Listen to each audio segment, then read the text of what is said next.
What's going on, guys? This is Tech Habit Weekly, episode 21, and the date is that reversed. It's the 12th of March, 2014. Today, we have a pretty Apple-packed show. I think actually all of our stories today focus right on Apple stuff directly, except for some Flappy Bird news, which me and Dante, of course, are very fond of. Of course, I just did say his name. Dante is joining me once again here on Tech Habit Weekly, and today's Wednesday, so we're actually on schedule this week. No crazy. I'm on break, so that does help. But regardless, like I said, we have a pretty Apple show. Kind of a slow week this week. Not really all that much happened in the world of technology. iOS 7.1 did release though, and you bet we'll be talking about that today. And Dante, go ahead and just kick us off with that. Have you had any hands-on experience with iOS 7.1? I actually have not, Bob. As I am still jailbroken, I'm going to probably wait just a little bit before I go ahead and upgrade because I want to keep my jailbreak. As you guys may or may not know, that upgrading to iOS 7.1 will, in fact, disable your jailbreak that you actually have, however you have been jailbroken. So I'm going to wait just a little bit. There's kind of some jailbroken apps I still like to use as of right now, but I definitely will make the upgrade eventually. So basically, my question is, have you already upgraded to 7.1? Yep, very first day it came out. As soon as I was just going through Twitter, I was like, "Oh, 7.1's out," and I was at work at the time, and of course Terrell texted me, and so I was like, "Yeah." As soon as I got home, I installed it, and I absolutely love it. There's tons of refinements to it. It generally feels a lot snappier. It's really what I think they really wanted 7.0 to be in the first place. It's just like how 10.9.2 is now to how Mavericks was. I mean, the whole slow finder thing just doesn't exist anymore. My quick look is actually quick again. Things like that, they've definitely made their way into iOS. Besides general performance increases, there have been some UI tweaks. Like, for example, there's a new slide to power off screen. They did change a little slide to unlock, little thing down there, the little, texture that goes through the string that looks a bit different. They also did add some extra settings to the accessibility menu. Before they had reduced motion and things like that, because people were apparently getting some motion sickness or something like that. Me personally, I never experienced it, but it's definitely a widespread thing. So they made some more changes to that. They added some new features that honestly I enabled them and I didn't really see all that much of a difference. But they have things like I forget exactly what they're called. Okay, here we go. Darken colors and reduce white point. Honestly, like I said, I turned those on and I didn't notice all that much of a difference. Maybe I just don't really have the eye for that kind of a thing. But hopefully that will help people that are kind of getting sick or even just uncomfortable with using iOS 7. Hopefully that tones that back a little bit.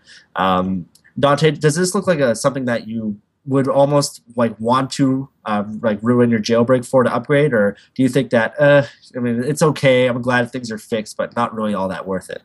Well, the way I am on my current status as far as my iOS update, I'm actually pretty satisfied. The only thing that I can really say that I do have problems with, and this may or may not contribute to me being jailbroken, is I have some springboard crashes every now and again that are kind of random and unexpected.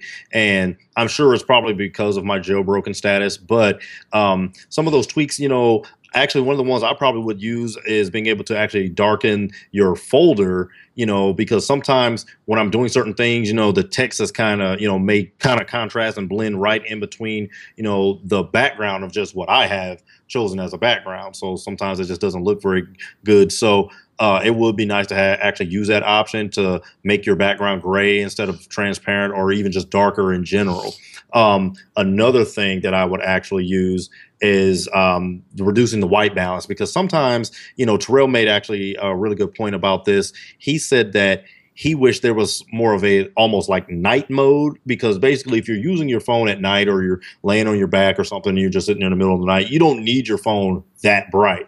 And usually when I do that, the first thing I do is open up the control center and turn it down, and turn it down dramatically. So it'd be nice to just have a toggle switch where you could just swipe and then boom, and it automatically turns everything basically darker. And I think it's something that you should be able to set yourself. I don't know if that'll be something that'll be maybe an accessibility or just a feature in itself, maybe just night mode or something, and be able to just tweak those things and be able to see how dark you would want it and be able to adjust it to your liking as you're in the dark or sleeping, or you know what I mean, just laying down there, and wanting to use your phone. But yeah, all the tweaks seem very nice. I've looking here and seeing that they've actually rounded off some of the buttons where there were actually rectangles and squares and things like that. I think that's a good feel because I'm actually a big fan of round buttons. And when they actually went to the square buttons, I didn't quite like that too much. And then also there's a larger area that I'm seeing here for the slide to unlock, and which is good because sometimes it takes me like at least two slides to get it to recognize. Sometimes I'll do it and it won't slide all the way or something. It's probably just because of where I have my finger position at the particular time. And of course, changing the color.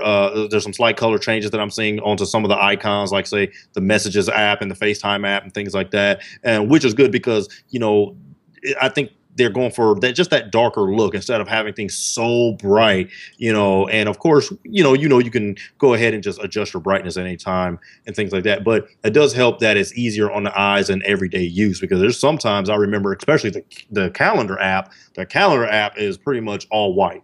And, sometimes looking at it in sunlight, it sometimes is pretty hard to do.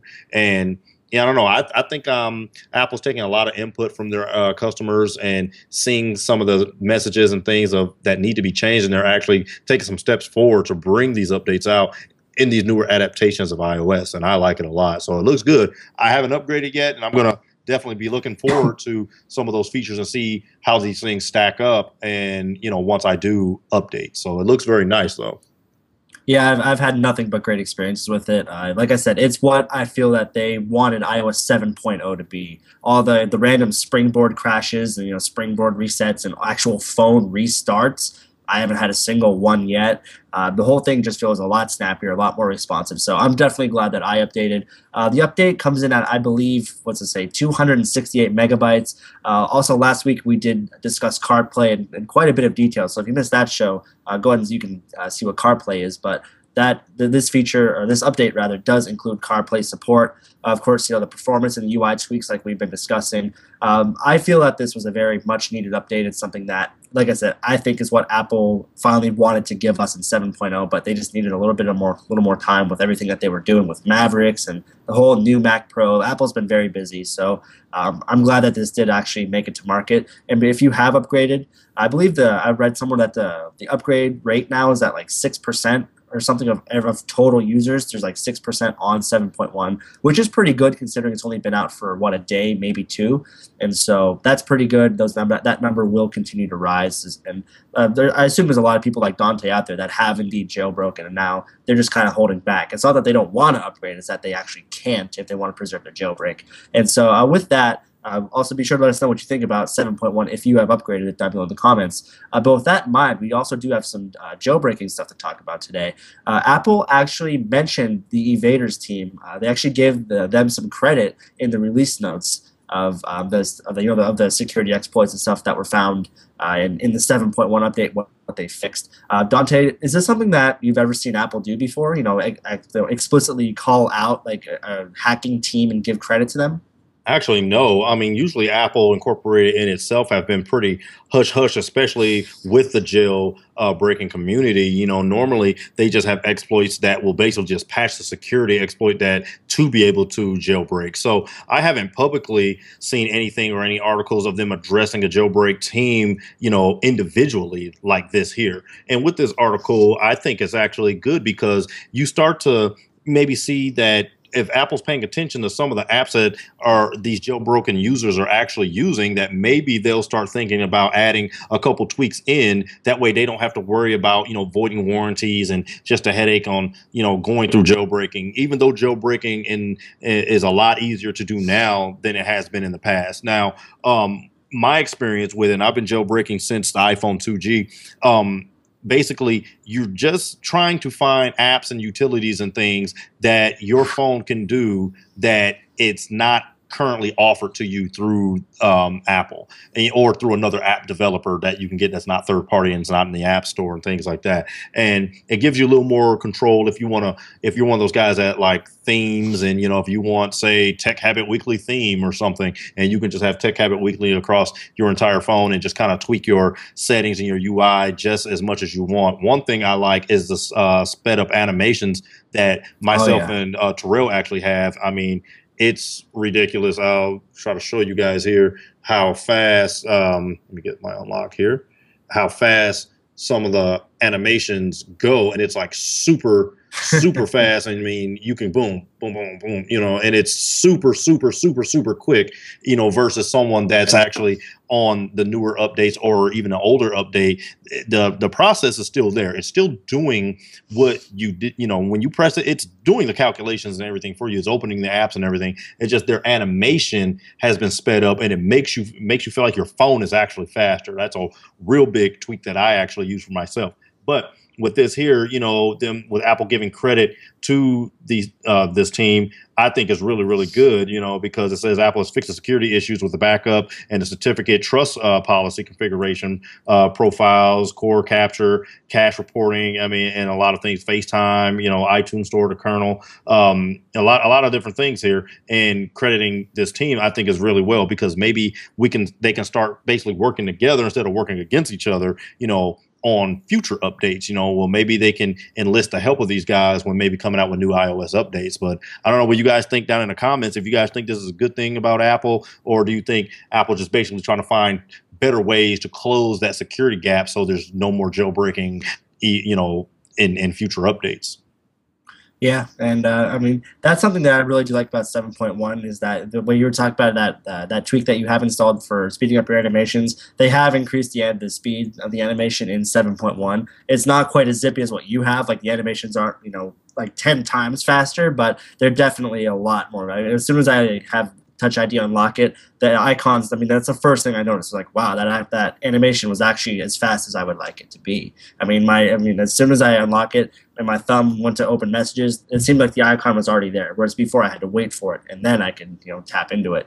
So definitely great there. And I do think that it is really nice that Apple would give credit to a hacking group. I mean, it is in Apple's best interest. I mean, after all, they did patch 7.1, and I think that they kind of want people to know that. I do think that it's good that Apple does give credit. And so, of course, there's always going to be that potential for like the next jailbreak, because nothing is ever unhackable, or that's just how computers are. But once again, I think that it's just good that Apple did, in fact, recognize that. Definitely something that I've never seen them do before, and so I wonder if they'll do it again in the future. Like, maybe, say for example, Dante, if someone released something for OS 10 that just caused chaos and Apple patched it, do you think that Apple would give that credit group, or is this kind of just like an iOS jailbreak sort of a thing? I mean, honestly, I think it's more of a just a iOS jailbreak thing, honestly, because usually those updates and those bugs, they release them, as minor. You don't want to, bring something out there that's like, oh, okay, we're aware of how bad this actual, bug is. Most of the time they're just saying, yeah, we're just aware of the bug and we're working on it to fix it, because as a company, you don't want to look like you're losing your reliability and things like that. And with this, I think it's just something that I'm glad that they did it, that they're actually, giving this team of hackers, some credit on it. But I think it's something that we probably won't see too often. I mean, it's just, hey, good job, guys, but all right, we got it from here. Time to relax. Calm down. Yeah, I agree. I don't think that they don't want to give like that much credit. They're not going to say like, yeah, well, remember that huge security flaw? Yeah, we fixed it. By the way, here's the people that did it. So there's that. Yeah, I don't see him doing that. And this is actually something that did happen on OS 10 that I don't think we actually talked about it here on Tech Habit Weekly, but there was a big SSL glitch. It was a go-to fail. That there was an extra line of code with SSL certificates, and this certain line of code, the go-to fail line of code was actually in there twice, so that it would try to execute it in the first if statement, and once it wasn't true, that it would still go to the fail function anyway. And so that was a huge problem in OS 10 for a while, and Apple just recently fixed that with 10.9.2. And I mean, it's not like they, I don't think Apple actually released what was wrong. I think, other tech companies did that. They actually showed the code, but that's not something that Apple themselves showed. And I mean, there are conspiracy theorists out there that say, oh, Apple did this on purpose because they didn't want our certificates to be valid, and they didn't. There's a whole thing behind that. But me personally, it looks like someone was just, copying and pasting some code, hit Command V twice instead of once, and then just all of a sudden people didn't find out about it until it was kind of too late. But that's not like someone was actually deliberately hacking into their OS to make it do things that it shouldn't have. So there is a bit of a difference there. But at the same time, Apple didn't say, well, this is exactly what we did.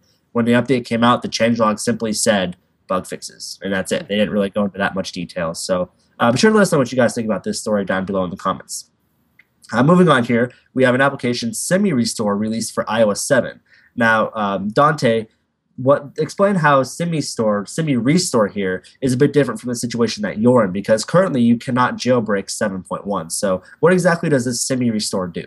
Well, basically, semi-restore is a very good tool, I believe, because say if you're having a problematic jailbreak tweak that maybe you've installed and then you're starting to get some funny bugs when you're actually using your phone and you're like, okay, well, I've uninstalled it, you've restart your phone and everything, and it's still pretty buggy. Well, with semi-restore, what happens is you can actually, basically restore your phone and keep the jailbroken status. And how this works is basically it tries to put your phone back to near stock conditions without losing your actual jailbreak, and all your jailbroken tweaks and apps and everything that you've downloaded will be gone. So that's good. So it's it is actually keeping the jailbreak alive, and which is very, very nice. And one thing you have to notice, and things that you actually need, though, you have to have OpenSSH installed on your jailbroken device to be able to take advantage of this particular program. And it seems like it's really good because, I mean, I've had that before where I've had a problem with a jailbroken app, and then I'm like,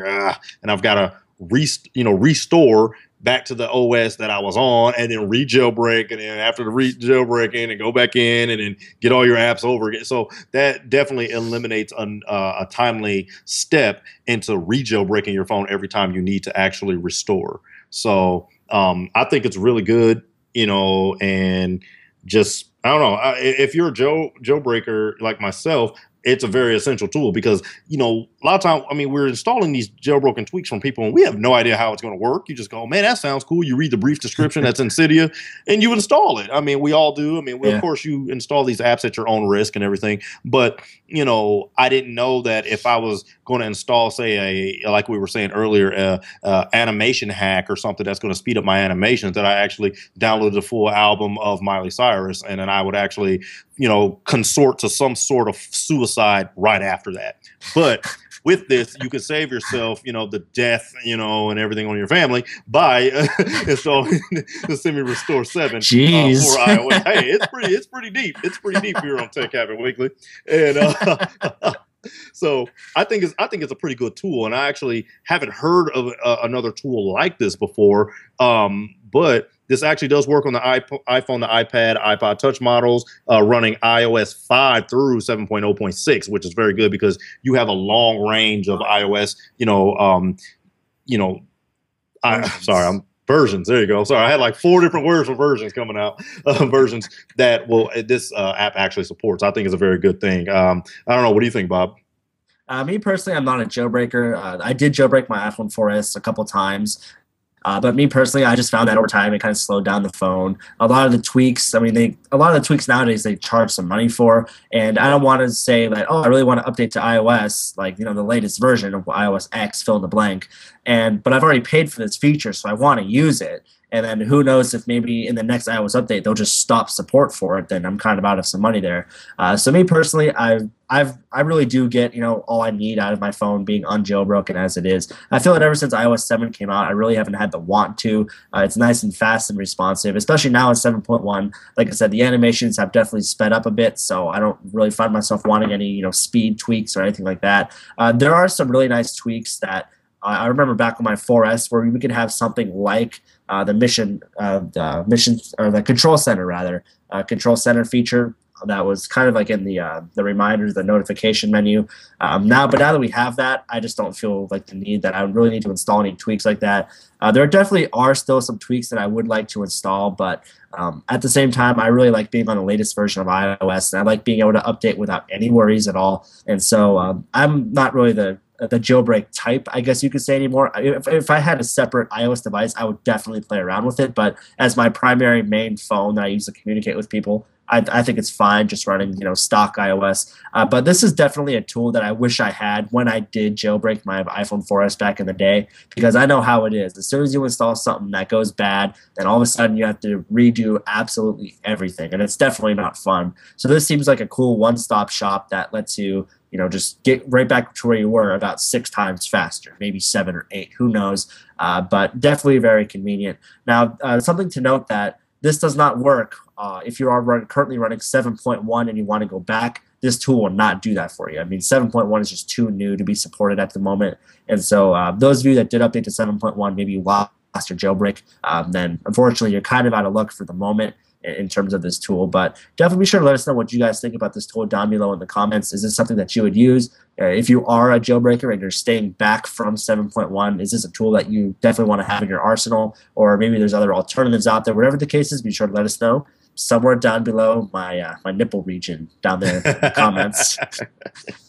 Moving on from that image, iOS 7.1 points to some new iPad models possibly coming soon. Now, this is something that we've seen in the past, going from the iPad 3rd generation to the 4th generation. The things looked almost identical, other than the fact that one was 30-pin and one was Lightning. But those models were only, I believe, 5 or 6 months apart. And the outside, like I said, besides the ports, looked absolutely identical. It was just the insides. So that's what these new, I guess, identifiers would suggest. It looks like they have a 4.3 and a 4.6 identifier. Maybe one is, I'm not sure, Dante, is one of those like an iPad mini model, or are both those full size? I believe one of those are actually an iPad mini model. And it makes sense because honestly, with the iPad mini with Retina display, I know some people call it the iPad mini 2, but think about some of the things that the Retina display iPad mini doesn't have, something like the Touch ID and things like that. Yeah. So there's still room for these things. And of course, with this tablet and with the tablet market always changing, there has to be updates coming. So with this, to me, usually, these sources are usually correct. Once you see that build numbers, there's something coming out, usually. And, I think it's very good because, number one, you've got to have these different tablets to meet your different customers. There's certain people that want an iPad mini, but maybe just don't want the Retina display, or someone who's like, well, I'll take the iPad mini with a Retina display, but I don't really need the Touch ID. It's just something I'm going to, just use if, there's going to be some sort of a price bump and things like that. Because besides that feature and maybe a faster processor and things like that, I can't see exactly any more upgrades to have with the new iPad mini version, even the full-size iPad, because since they both actually don't have Touch ID technology built into them, more than likely, I think we're going to see that technology being pushed into those devices. But with that being said, storage capacity and things like that more likely will be relatively the same. I don't know if we'll see a bigger storage capacity or something like that, but as far as, like I said, processor bump, Touch ID, maybe improvement on the speakers and FaceTime camera and rear cameras, I don't really see too many updates for it. But these are actually huge, if they do them in the right increments, because every company basically kind of knows their next 2 or 3 years out. They already know that, and more than likely it's just good business to know kind of where you're going and then just make the tweaks as you're going forward in that direction. And this is no exception with Apple here. And it looks like these different models will be available very soon. And like you said, sometimes they just kind of come out with some updates under the radar, it maybe not just have a huge anticipation and build up to it and say, hey, we just updated this. They did this a few years ago with the MacBook, Retina MacBook Pro line. They just kind of threw it out there. And, I thought it was pretty good that they did it like that. It wasn't like a huge build up to it. Yeah. They just came out with it, and I think that's the same thing that they're doing here with little speculation, as far as this article concerns. I think this is going to be a great deal, especially to give more iPads into the market, to give people a lot more choice as far as price and storage capacity and performance and things, because look how long the iPad 2 has been out because of the educational programs and affiliations that Apple have signed with these different school districts and things, putting it in place that you don't need the most powerful processor and you don't need, the Retina display and things like that. And it was a strong tablet and has stood the test of time for a very long time. It's actually still out. You can still buy it. I think they're actually getting ready to discontinue it, actually. I'm not sure when, but, but still, that just right there alone is awesome. I mean, that's like having iPhone 2G still around and people are actually still buying it as like maybe the free phone or something on AT Verizon or something like that. I know it wasn't a world phone when it came out, but just saying that, you know, this technology has stood the test of time, and coming out with these updates would be great because, I mean, already with the build number, it already has it, you know, shipped there with iOS 7.1, looks like out of the box, which would be great. Of course, because since the update just came out, like you said, either a day ago or 2 days. And I think it's going to be good. I mean, what do you guys think down in the comments? I mean, do you guys think that, you know, there's too many models of the iPad now? Do you think, you know, Apple's just, you know, just peppering little updates here and there just to kind of make the most money that they can? Or do you think this is great and it's about time for the iPad to feature the Touch ID and maybe a faster processor because of the 64-bit processing and newer games and more, you know, technology just being smashed into these tablets, and people are using this to basically replace computers? Leave us a comment below.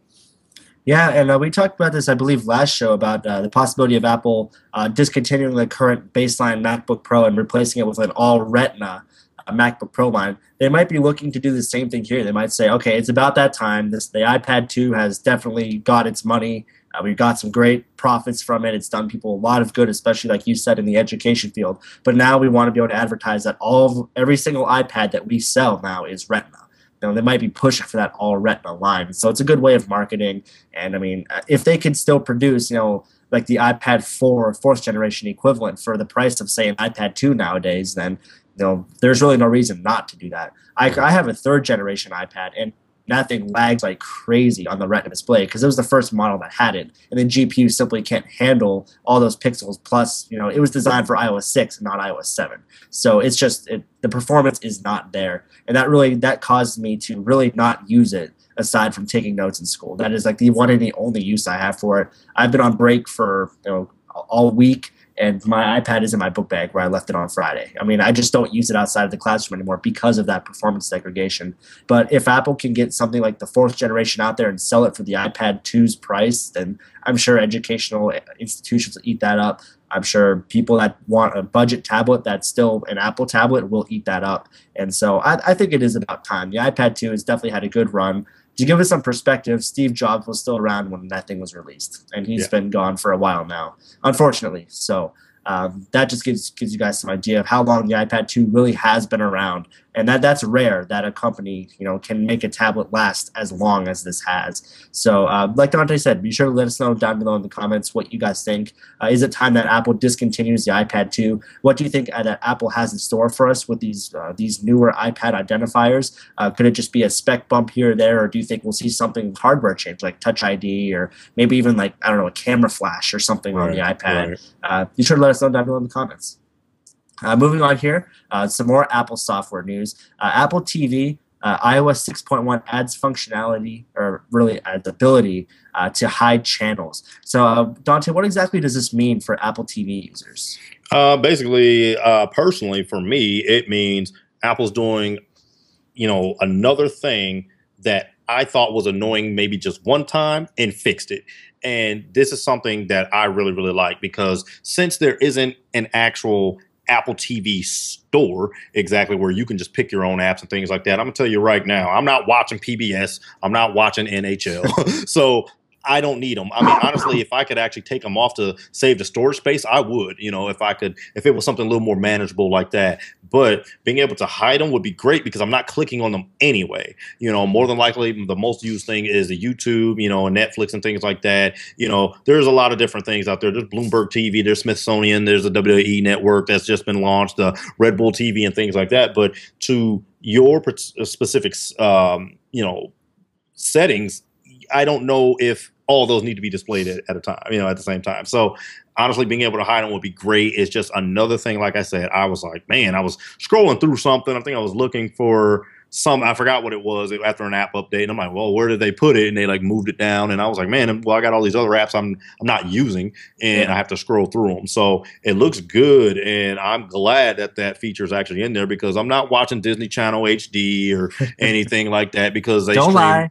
Well, I don't know. I do like watching the old Hannah Montana reruns, but with this, you know, I like the fact that these updates seem like they're rolling out a little faster too. It used to be a long span in between time when I used to be able to get my Apple TV updates.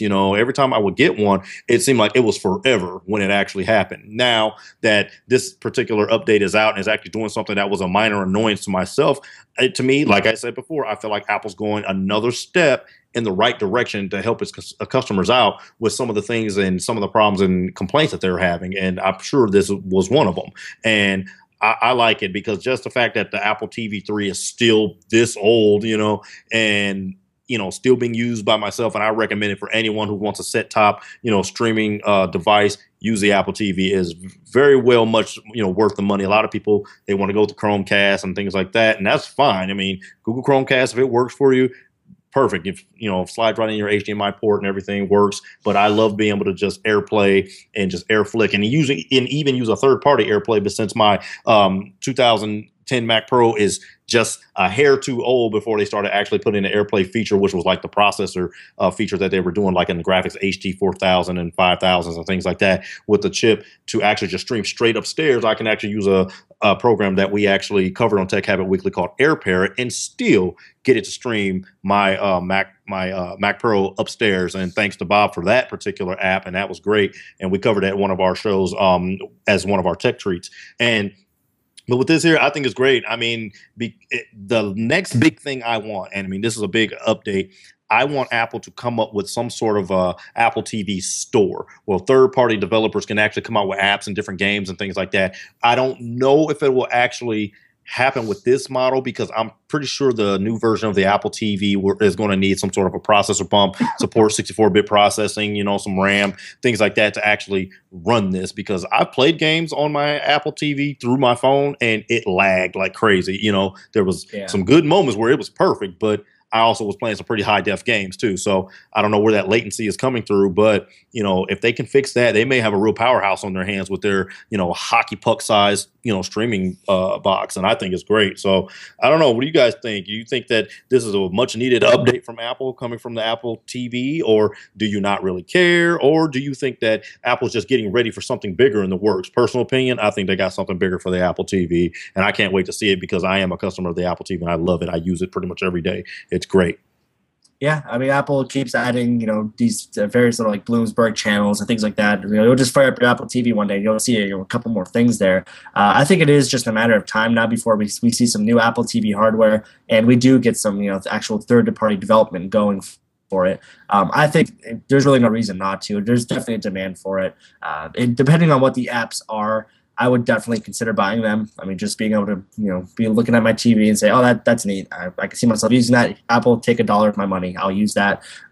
I don't know. I do think that we'll maybe see some more channels, like, say, do you think that, we've talked about this in the past with, like a physical Apple TV set with a screen and everything. But do you think that maybe it's possible that Apple could start opening up like contracts with these bigger companies, maybe like NBC or something, and say you could have, I don't know, like the Office app, and you can stream all the episodes of The Office from there for like, a flat fee, or maybe a monthly fee, or maybe some live news or some like a live sports channel? Do you think that Apple would bring some of this stuff to us soon?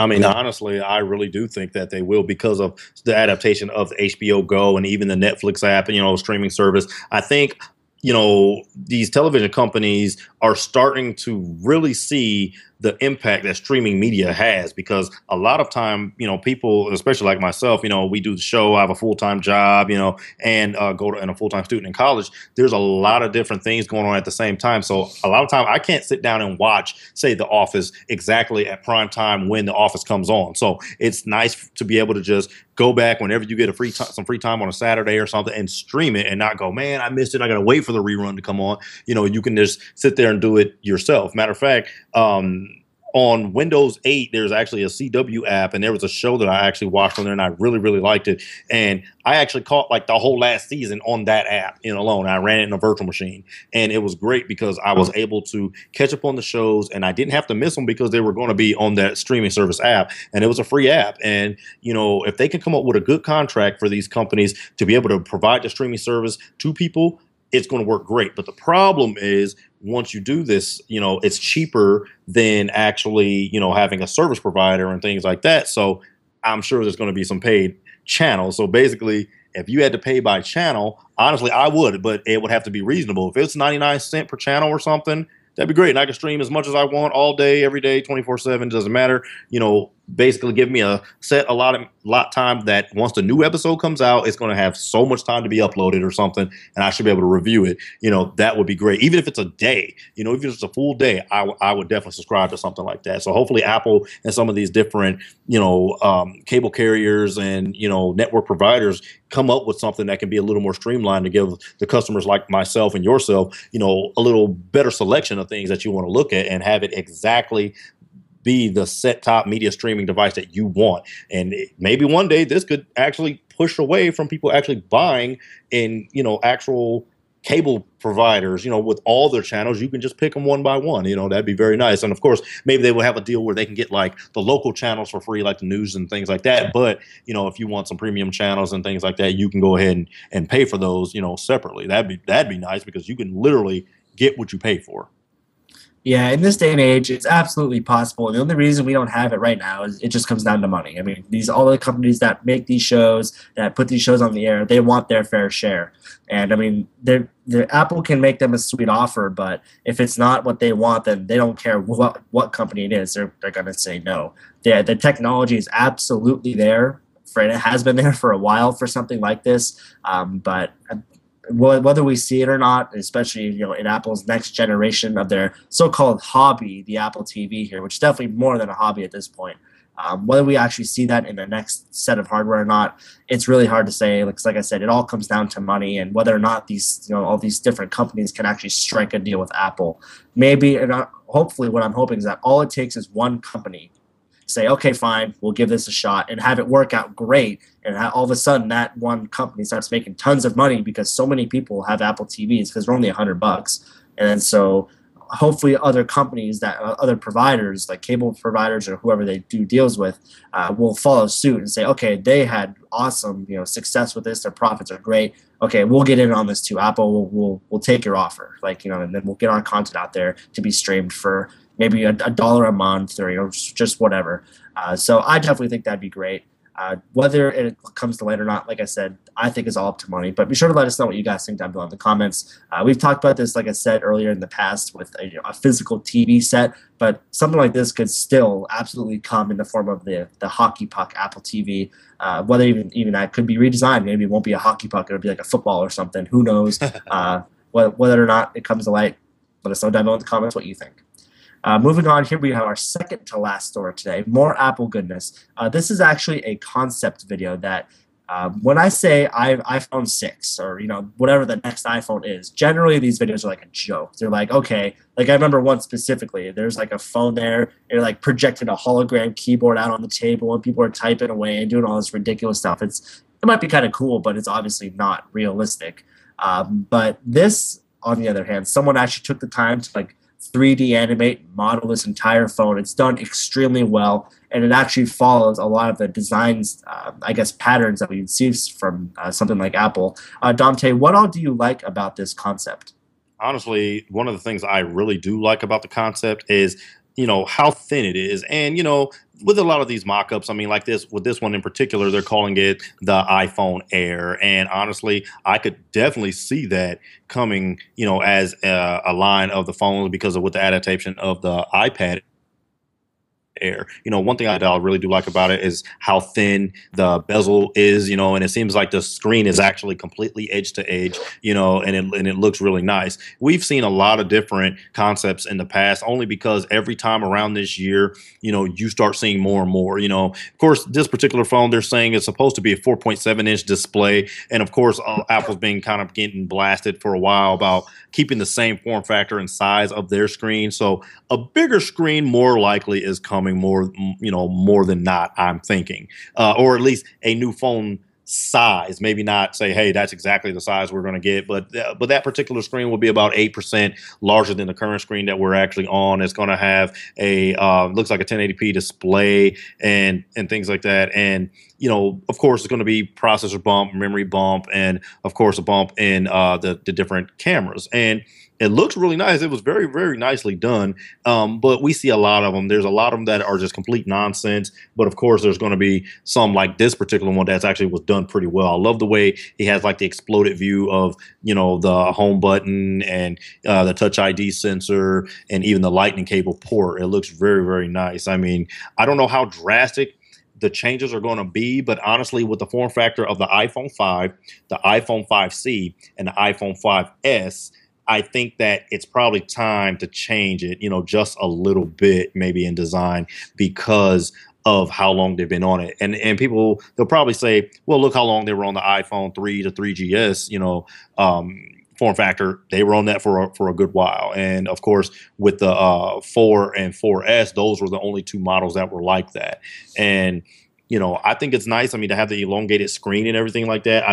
If they're going to do a bigger screen, especially something that's 4.8 inches in size, I just hope it's done right, because I don't like huge phones. And if I think it's too big, I'm going to stick with my iPhone 5S and just stay with that, because I've held people's, you know, Galaxy S4s and things like that, and it is just a gigantic phone. I mean, and of course, this phone's not going to be as large, but still, if I feel like it's just too clunky or something like that, I just want something that's quick and simple. I can just grab and, you know, real easily, you know, it fits in one hand. You can touch everything that you need to touch with your thumb would be nice. But if you can't, and if it's a, you know, struggle to reach everything with your thumb, that's going to be a problem for me. I don't know about you, Bob, but, you know, bigger form factor, if it's not done right, yeah, you know, you can just cancel me on that particular update. I'll just stay with my iPhone 5S and see how far it actually goes. For me, it depends on how bigger or how much bigger really is. I mean, if it's something like this says 4.8, that's pretty big. That's a huge leap. Huge. Even Apple, you think about when we had, you know, the first generation of iPhone screens, we had the 3.5. 3.5 to 4 was a pretty big leap, and that was 0.5. That's half. And then, well, I guess not really half an inch, because 4 would be, well, actually, yeah, it'd be half an inch. It's crazy. I'm off break now. Math is not my thing, but yes, half an inch. And this would be closer to a whole inch difference. And that's quite a leap from what Apple's done in the past. I think that if they are going to increase the screen size, which I think it is likely that they will do this, maybe not this iteration, maybe the next design, but I think honestly people don't want to wait for that. So I think if they are going to change the iPhone size, or the screen of the iPhone, I think they're going to do it this generation when we come to, you know, the iPhone 6, or maybe it will be even called the iPhone Air. But I don't think they'd go quite as big as 4.8. I think maybe 4.5. I think they'd probably go another half an inch increment rather than 0.8. I just don't think that would scale quite as well.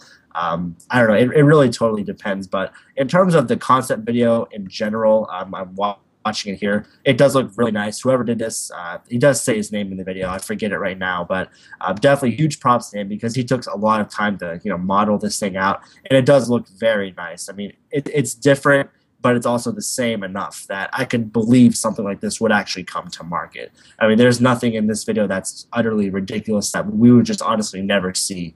A lot of it does look the same, but there's a lot of things that would separate this out as well. I mean, the more refined volume buttons, they even have the Touch ID sensor in there. The back of it definitely looks a little bit different.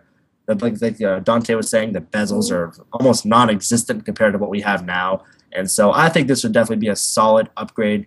The only thing that, once again, is in question is the screen size. I think a 4.5 would be about perfect, but 4.7, 4.8, I think that's getting to be a bit too big. I don't have the biggest hands in the world, but even if I did, I don't want a tablet. I want a phone. If I wanted a tablet, I'd buy an iPad mini, which I really want, by the way. But regardless, let us know what you guys think about this down below in the comments. And actually, I lied. This is our second to last story. I hate to lie to you guys, hate to do that. But now we're going to be talking about some Flappy Bird. Now, not too long ago, Flappy Bird was taken off the App Store. The developer, Doug, I think his last name was like Eugen or something like that. It's kind of definitely not an American name. What do you remember, Dante, where this guy was from? I thought he was from Japan, if I'm not mistaken. I'm pretty sure I don't know. Well, regardless, it's an interesting name. Not the point of the story. Yeah. But he's now actually considering bringing the game back, despite pulling it for people getting addicted to it, or people, whatever his reasons were, which I still don't quite believe 100%. But Dante, why on earth would this guy change his mind? Well, one of the first things you have to think about, especially from an app developer's point of view, of raking in about $50,000 a day or whatever ridiculous number it was in whatever increment it was. Don't quote me on that, but I'm thinking it's el mucho dinero. And honestly, you think of something that's so simple as far as the concept of what it is. You're just tapping it, and it's a very fun and very addictive game. And this app is actually available in the App Store and in Google Play Store, and it was very, very addictive. It was very, very popular for the short time that it actually lived in the App Store. And this is coming from an interview that he had with with Rolling Stone magazine, and he was basically saying that he could quite possibly bring it back, but for some of the things that I actually read in different articles, said that he couldn't handle the popularity and that the game was actually getting, and I just couldn't quite put my finger on it, especially when you put things out there. Now, most people, yes, they do put things out there for just strictly fun and want to bring a nice product out there for the customers, to actually use. And you just like, hey, I just like making games and things like that. So yes, the fame could very well have gotten to him, but to take it out and bring it back, I don't know. I mean, if he does that, I don't know if it'll get the steam that it once did, only because a lot of people were probably downloading the game because they heard that it was being ready to be pulled. So, like I said, I think it may just come down to money, because I don't know what changed from, him pulling it to now, besides his ad account, Yeah. That's a huge thing that went, and if it was something like that, I could definitely see him wanting to bring it back, of course. But the problem is, did he just hinder himself by taking it out of the App Store and Google Play Store just to bring it right back? I mean, I don't know. If he brings it back, there has to be an update or something. I better be able to fly different birds or something. I mean, there's got to be a reason. Something I to mean, get you to it's come something back. for us too. It can't just be, hey, it's back. And it's like, wait a minute, maybe give me more obstacles or something. I mean, I'm not sure, but I just think a big part of it actually does come down to actually money, because it's a very highly addictive game. It's one of those ones you just sit there and you can pull out and play in the line, at a grocery store or something really quickly, and not have, the commitment to a game, that requires a lot of skill. I mean, right now, and I'm just like, nah, nah, nah, nah, nah. So I crash, but whatever, it doesn't really matter. But I think it's a good app. I think it's a very great concept because of how simple it is. But to pull it and put it back, I don't know. I think there's a little more there than meets the eye. And if it comes back, I'm not sure, but I mean, you guys can check out the Rolling Stones magazine interview for that and see exactly what's going on as the story develops. But like I said, Bob, there has to be some sort of an update. It can't just be, oh, it's back. To me, Yeah. anyway. Yeah. And honestly, I don't think it's going to take off like it did once before. I really just don't understand why he really took it down in the first place. I mean, obviously, whatever ad account that he was using took a huge plummet, like from 50 grand a day, 50 grand a day, 51, 0. It's just like nothing.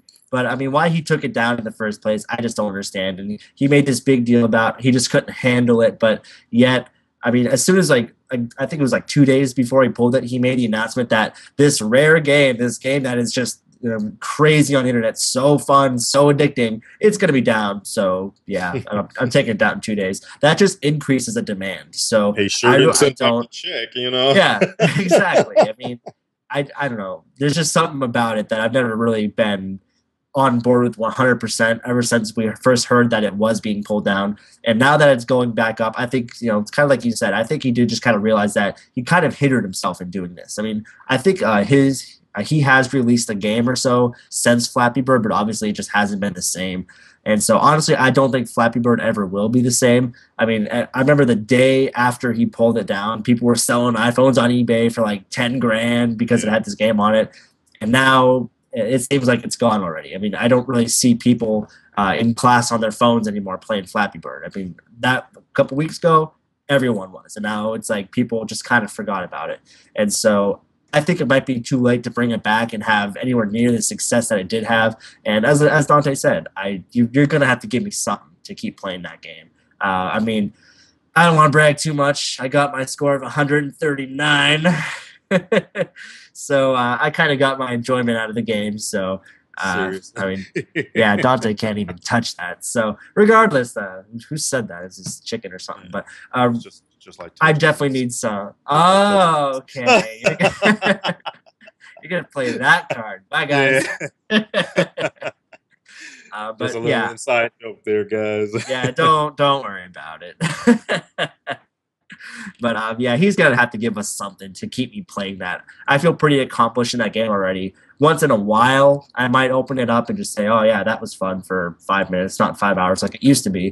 Then I'm gonna go play some threes or something I instead. just honestly think he could have squeezed a little more juice out of that lemon if he had just left it alone. Completely said, Yeah, okay, he could have. just give us some updates, it'd have been just fine. But, by pulling it, like I said, he got more popularity because people wanted to keep it. And then it's like, Nothing. well, nothing. Like you say, you got a really high score that I can't touch. Never. And now, yeah, I never will. I know I won't, only because now the popularity to myself has actually went down. And actually, another reason is by you boasting your score here on the internet and on Tech Habit Weekly. And since my score isn't even close to that caliber, and I was very happy of my score, which I'm Less not than going half. to, a lot less than half. You know what? That I'm going to name nameless. I'm going to take you bragging about your score as disrespect. And since I take it like that, I'm not going to play this game, and I'm actually going to uninstall it out of my phone.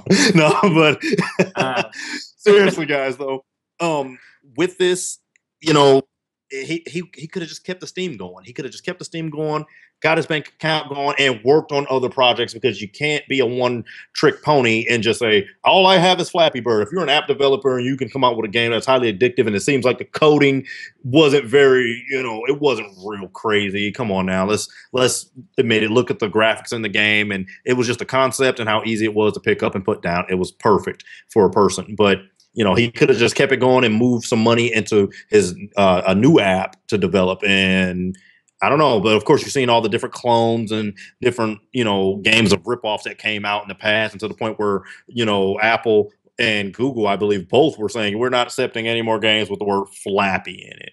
And it just got that bad because everyone wanted a piece of the pie. Of course, I mean, my favorite Flappy app like that is the Flying Cyrus app, of course, and it's horrible. It works nowhere near like Flappy Bird, but no, no, there's an no. app developer who coded it, brought it out, and there you go, trying to get that money, just like Dong Nugent. If I'm saying it's wrong, it's probably Nugent, but they were trying to get on that train too. So we'll see what happens if and when it does come out.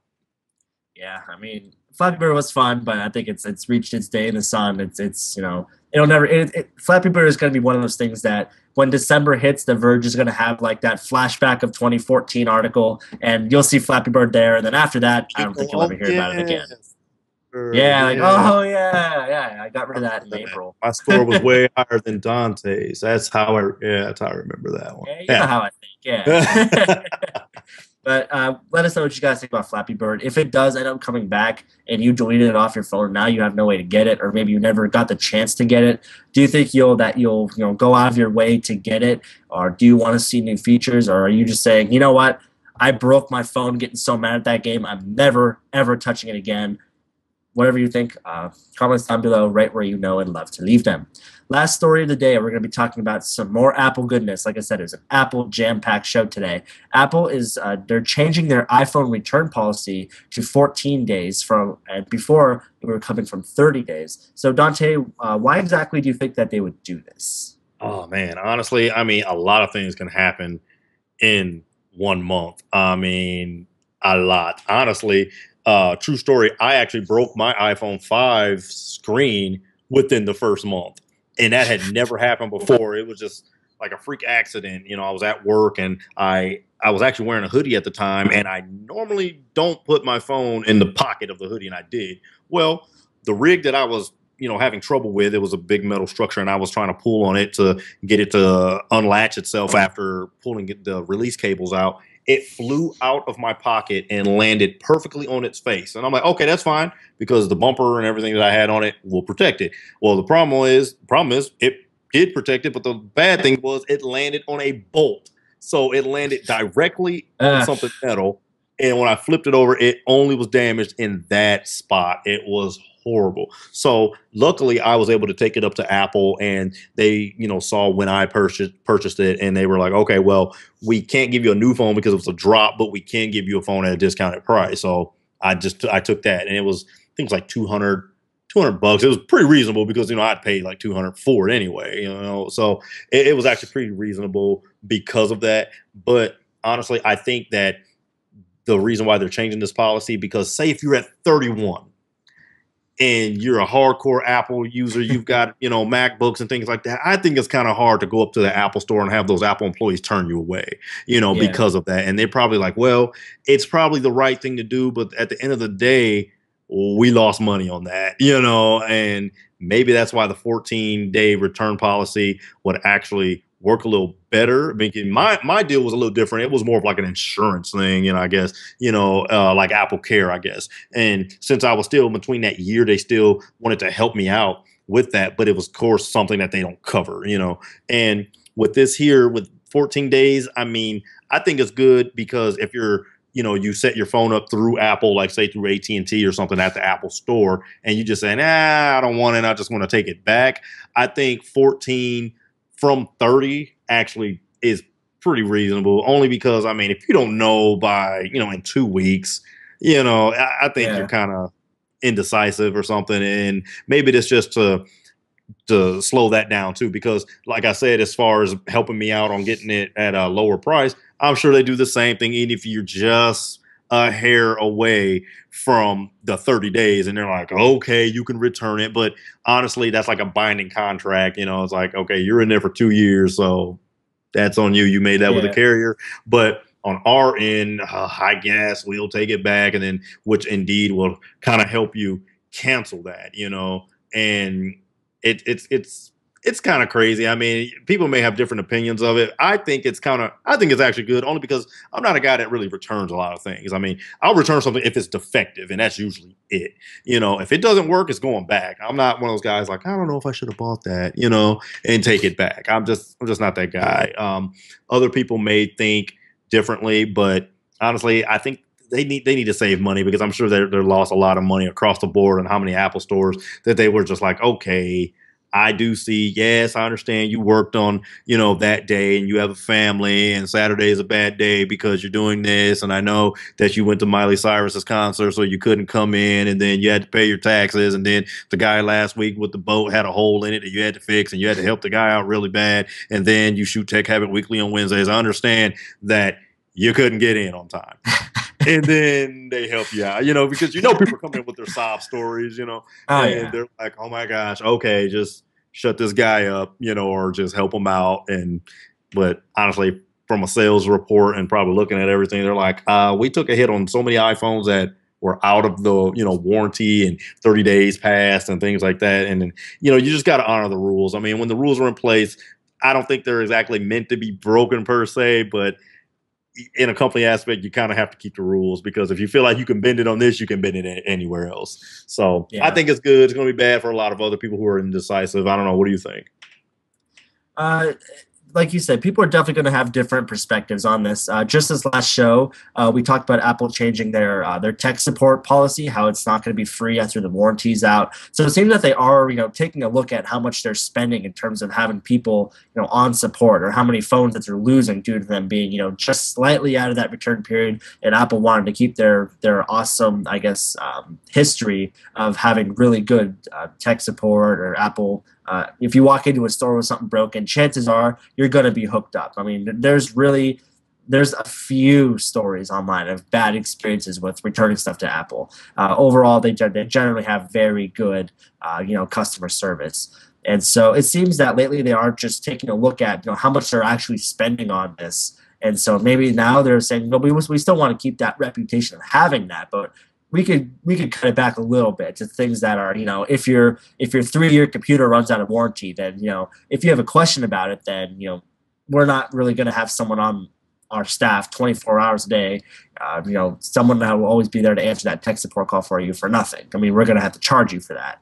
And so it seems that they're doing something here. I mean, they're still offering you a return period, but it's about half of what it was. And like you said, I still think 2 weeks is pretty fair. It's not like this is like a 2-3 day thing after you buy a deal. 7 days. You still or have something. 2 weeks. Yeah, you still have 2 full weeks. I mean, half of them a month. And I mean, for me, it might kind of suck because the closest Apple store to me is about a 2-hour drive south. And so maybe if I went there and bought my iPhone and I came back and I broke it week 1, then I have to make a whole 2-hour trip and a 2-hour trip back. And then now the Apple sales associate's going, yeah, I know you had to drive 2 hours. And but honestly, that's a very good point. I mean, like I said, for me, it's not a big deal because the closest Apple store to me is like 30 minutes from here. And then there's another one like, 45 minutes from here. It's because we're just that awesome and have 2 states that are very, very close to each other in between Kansas and Missouri. But so yes, that definitely would be a problem for a person like you said, like yourself, that it's 2 hours away. It makes perfect sense trying to fit that into your busy schedule. If you had just 4 hours of drive time just freed up every week, I'm sure you probably get more stuff done, in your everyday life rather than going to the Apple store for just one problem. Now, like I said, it makes sense. But like you said, though, I mean, come on, it's half a month. It's like, really, you don't want this phone anymore. You don't want to be on AT&T or whoever, after, on the 29th day or on the 30th day, you're like, you know what? I got the activation charge and everything on here. I don't want it, but come on. I mean, you signed up for it. You got your phone. You got service. I mean, unless it was a deal where, okay, I get really bad service or something, but you would notice that within 2 weeks. I know you would and would want to do something about that. Yeah. But this is one of those things where you're not going to please everybody. It's absolutely impossible to. But Apple, they're going to do what's best for them. They're going to do whatever is as much as a benefit to them and us as possible. Like, they don't really want to say, well, this is better for us, but it sucks for you, so we're going to go with that. They really want to maximize on both of our levels, but if you try to maximize 2 different things, you can only get so high. You can't get 100% on both things, so you're never going to satisfy everybody. But I still do think that 14 days is fair, and I bet you that if I called that Apple store, then they might be able to work something out. Say, okay, if you're a day or 2 late, we understand you have to make a drive. Maybe we're not going to bend over backwards, for you, and it makes sense because I'm sure they've done it a lot in the past because, like I said, people, and these stories are either true or just, hey, I'm going to make up something that way I can get this fixed, but either way, I think they understand and, have done this in the past, but look at all the man hours and how much money we lost on these and, putting money back in people's hands is usually not the, the portfolio of a company. You don't want to put it back. You want to always take it in because your product's so good that they want to keep buying it, not the other way around.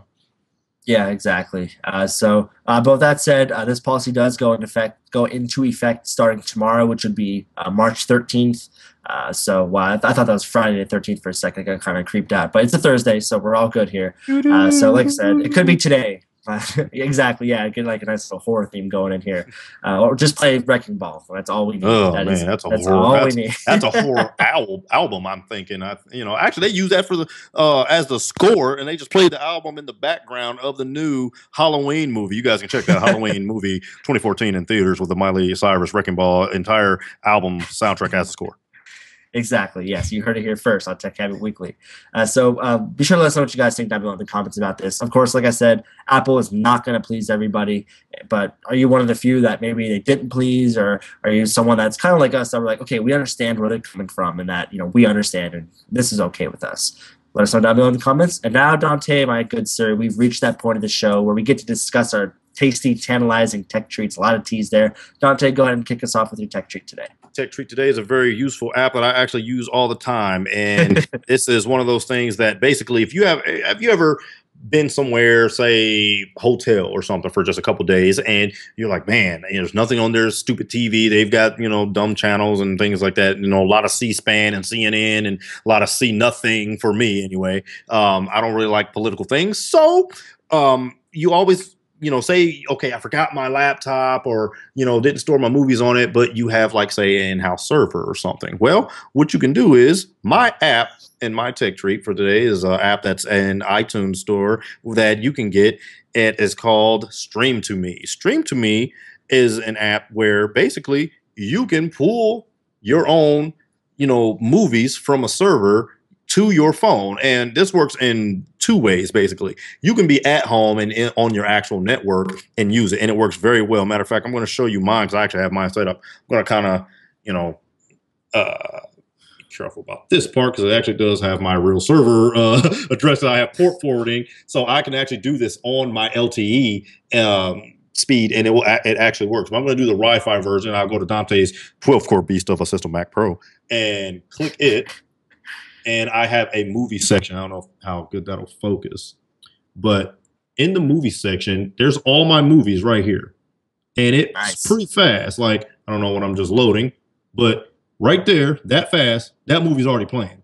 I mean, it's running on my Wi-Fi right now, and we're streaming and everything, and it works really, really well. And like I said, now this one, I'm going to do this here.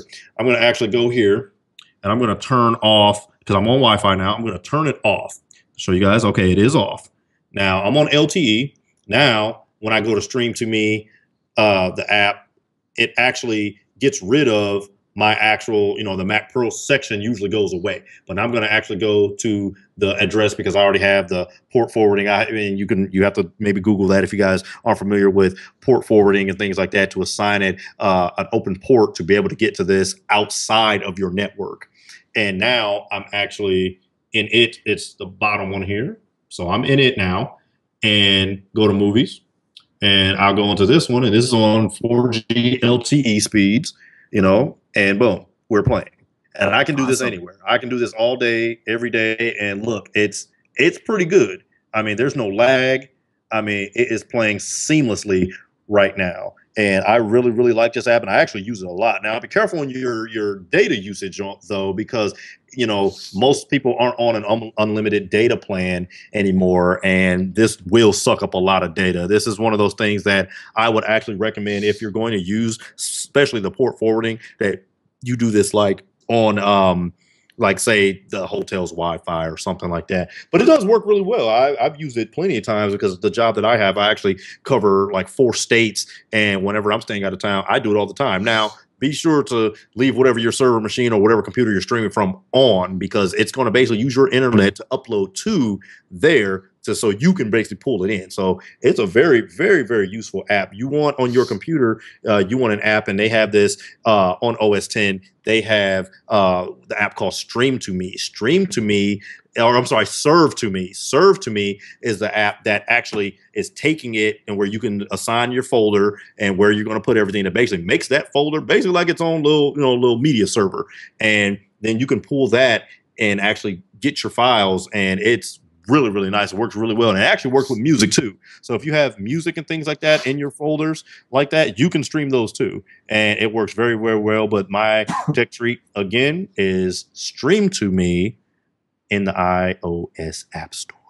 That's awesome. Do you happen to know how much it costs? Is it FREE in OS 10? In OS 10, but I believe it was like $1.99. $2.99. I'm sorry, it was $2.99 in the iOS App Store. That's nothing. It's for nothing. A good streaming experience. When I I believe it actually.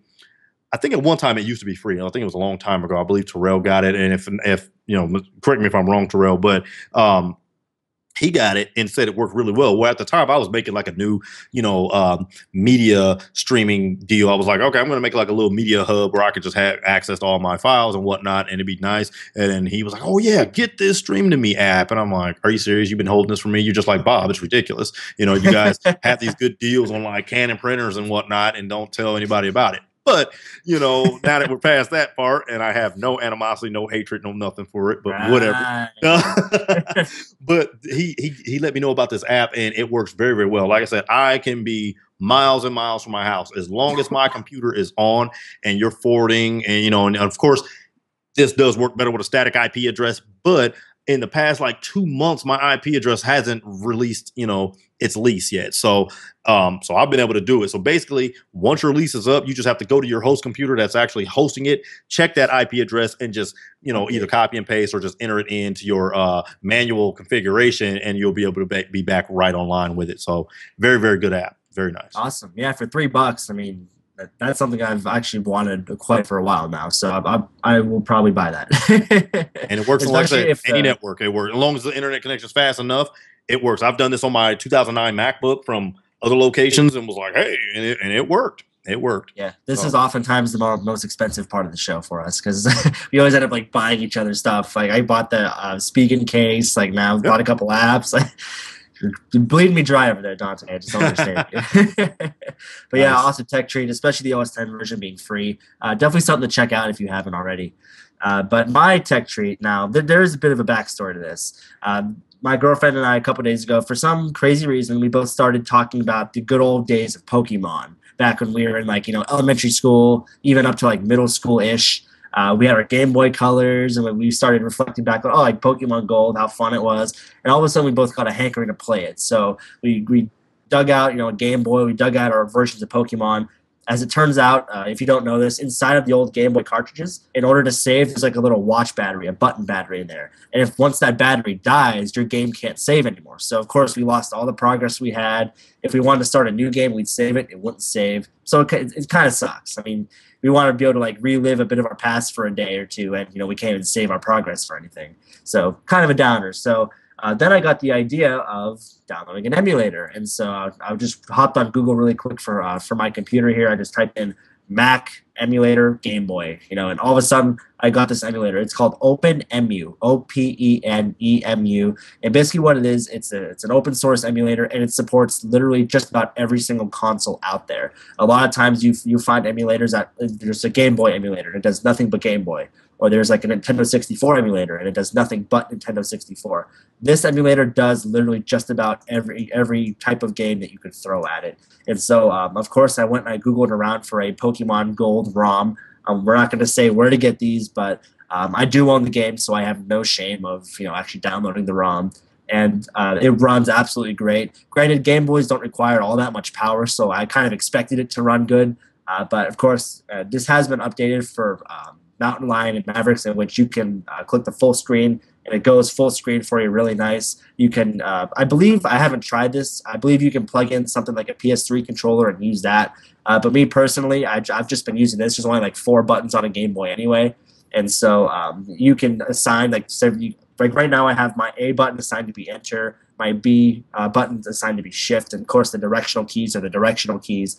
And so overall, it's been a really fun experience. And like I said, this thing supports Game Boy, Game Boy Advance, Sega Genesis, Super Nintendo, Virtual Boy. I mean, this is really a very versatile virtual machine, or sorry, not virtual machine, emulator rather. Something that I've never quite seen, and this is absolutely free. And so I definitely did not expect kind of like an all-in-one emulator like this to be free, but I have to say that it does work very well, and it runs perfectly on OS 10. So nice.